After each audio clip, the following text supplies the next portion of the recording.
بیماری کو اگر دیکھا جائے تو اس میں بڑا آزمائش کا سامنا ہوتا ہے اور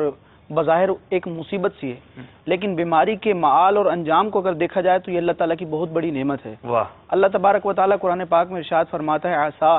ان تکرہوا شیئا وہو خیر لکم، کہ قریب ہے کہ تم کسی بات کو، کسی شے کو برا جانو اور حقیقت میں وہ تمہارے لیے بہتر ہو۔ تو بیماری کا معاملہ بھی ایسا ہی ہے۔ بخاری شریف کی حدیث پاک ہے،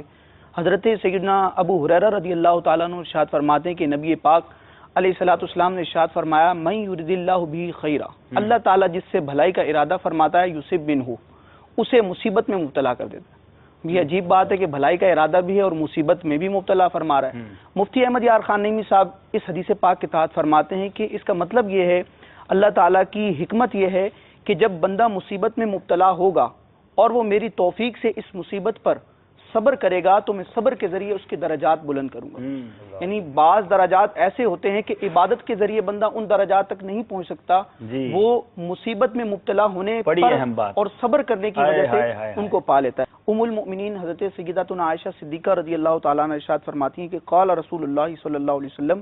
اللہ کے رسول صلی اللہ تعالی وسلم نے ارشاد فرمایا لا یصیب المؤمن شوکۃ فما فوقها الا رفعہ اللہ بہا درجہ وحط عنہ بہا خطیئہ، یعنی بندہ مومن کو ایک کانٹا چبھتا ہے یا اس سے بڑھ کر کوئی مصیبت درپیش ہوتی ہے تو اللہ تعالیٰ اس کے عوض، اس کے بدلے میں اس بندہ مومن کے، اپنے اس بندے کے درجات بلند فرماتا ہے اور اس کی خطائیں معاف فرماتا ہے۔ ترمذی شریف کی ایک اور بڑی پیاری روایت ہے جس میں نبی پاک علیہ الصلوۃ والسلام نے ارشاد فرمایا ان عظم الجزاء مع عظم البلاء،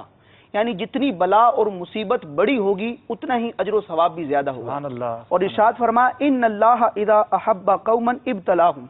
جب اللہ تعالیٰ کسی قوم سے محبت فرماتا ہے تو انہیں مصیبت میں مبتلا فرماتا ہے۔ فمن رضی فلہ الرضا، جو اس مصیبت پر راضی ہوتا ہے اس کے لیے اللہ کی رضا ہے۔ ومن سخط فلہ السخط، اور جو اس مصیبت پر ناراض ہوتا ہے تو معاذ اللہ اس کے لیے ناراض۔